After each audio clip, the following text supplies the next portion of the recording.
Hi my viewers, आज हम गजनबी के बाद बात करेंगे मुइजुद्दीन मोहम्मद इब्न शाम, शमसुद्दीन मोहम्मद गौरी या मोहम्मद गौरी, तीनों उसी का नाम है।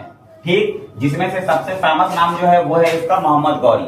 ठीक, इसका जन्म हुआ था अफगानिस्तान के अंदर में 1144 में। बहुत सारे जगह आपको 1149 में मिलेगा, लेकिन आप 1144 के साथ जाए।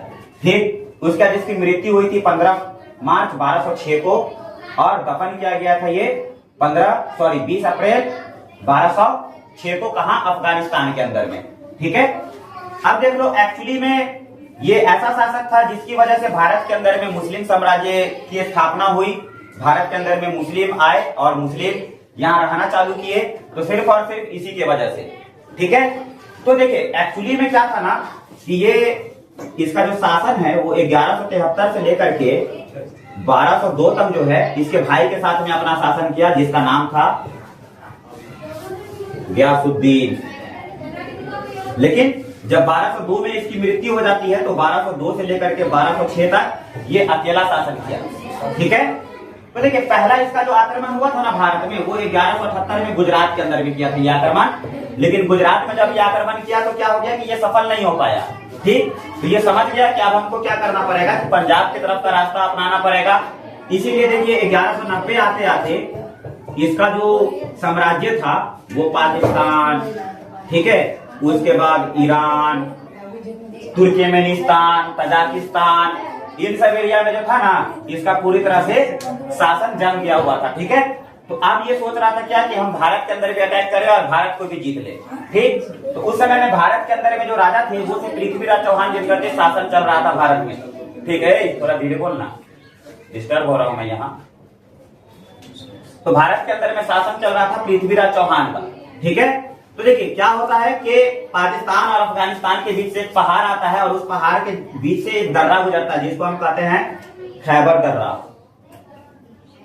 खैबर दर्रा और गोमलदम दर्रा। दर्रा का मतलब हो गया जो पहाड़ के बीच से छोटा छोटा रास्ता रहता है ना, उसी रास्ता को हम दर्रा कहते हैं। तो इसी के रास्ते से वो क्या किया था कि हिंदुस्तानी के अंदर में आया था। ठीक है, तो आप देख लीजिए, मैं यहाँ पर आपको बता दूं इसका फर्स्ट बैटल ऑफ तराइन जो हुआ था, ठीक, तराइन का प्रथम युद्ध।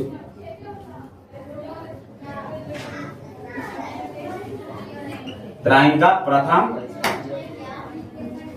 युद्ध जो 1191 में हुआ था, और इसमें जो है ना मोहम्मद गौरी बहुत बुरी तरह से हार गया था। ठीक है, और खिजली के सेनापति थे जो इसको क्या कर लिए थे कि यहाँ से बचा करके ले गए थे। उसके बाद वो फिर क्या होता है कि 1192 में आते हैं और तराइन का द्वितीय युद्ध होता है जिसमें वो जीत हासिल कर लेता है। तो इस दोनों के बीच में मैं आपको पॉइंट बता दूं कि कारण क्या था। पहला वार आखिर क्यों पृथ्वीराज चौहान जीत गया, और दूसरा वार क्यों, दूसरा बैटल जब हुआ तो आखिर वो क्यों हार गया।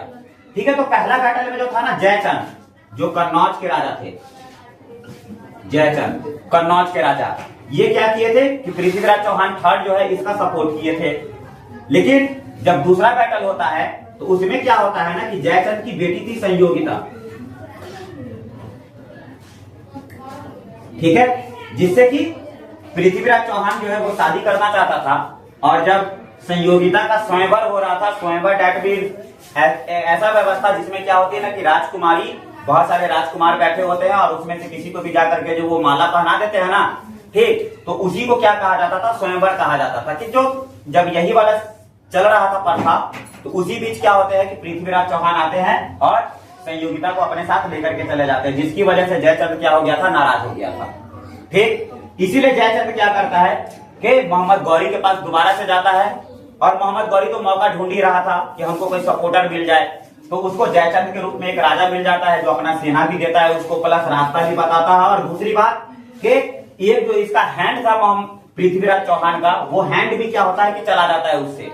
ठीक है, तो इसी वजह से जब दूसरा बैटल होता है तो मोहम्मद गौरी तो समझ चुका था कि हमको भारत में जीतना कैसे है, क्योंकि पहला वॉर वो हार चुका था। इसीलिए क्या करता है कि वो करीब 1,20,000 सेना जो है ना वो अपना लेकर के आता है। ठीक है, प्लस 10,000 घुड़सवार लेकर के आता है, प्लस 10,000 के आसपास ही ये क्या करता है कि घुड़सवार तीरंदाज जो होते हैं वो भी लेकर के आते हैं। पृथ्वीराज चौहान के पास कितना सेना बचा हुआ था, मात्र 30,000।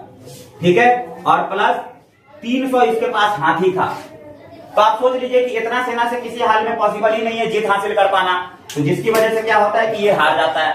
और इसके हारने के बाद आपको हंसी, उसके बाद समाना, फिर सिरसा, ये सब एरिया जो है पंजाब और हरियाणा में पड़ता है, ठीक है, क्योंकि ये तराइन भी जो है वो भी हरियाणा ही में पड़ता है, इसीलिए इन सब एरिया पर कब्जा कर लिया। लेकिन अजमेर जो था, ठीक, जहां से पृथ्वीराज चौहान, राजस्थान में पड़ता है ये अजमेर, ठीक, तो यहां से जो राज कर रहे थे पृथ्वीराज चौहान, इस एरिया को वापस कर दिया जाता है, नहीं छीना जाता है और यहाँ पर पृथ्वीराज चौहान को राज करने दिया जाता है। लेकिन बाद में फिर क्या होता है ना कि इसके ऊपर षड्यंत्र का आरोप लगा दिया जाता है कि तुम गौरी के खिलाफ षड्यंत्र कर रहे हो, प्लानिंग कर रहे हो, इस वजह से इसको फिर से हिरासत में ले लिया जाता है, ठीक। उसके बाद देखिए कि अब हम क्या करेंगे कि इस टॉपिक को आगे हम अपने नेक्स्ट वीडियो में क्लियर करेंगे कि आखिर बैटल ऑफ चंद्रवार कैसे होता है, ठीक, उसके बाद भारत के अंदर में कैसे कुतुबुद्दीन ऐबक का स्थापना होता है, गुलाम वंश किस तरह से आता है और फिर मुस्लिम डायनेस्टी भारत के अंदर में किस तरह से अपने आप को एस्टैब्लिश करती है और इस्लाम कैसे फैलता है भारत में, इन सब के बारे में हम क्या करेंगे अपने नेक्स्ट वीडियो में आपको हम बताएंगे। इस टॉपिक में कुछ आपको अगर कमी लगा हो तो प्लीज आप कमेंट करके बताइएगा, ठीक।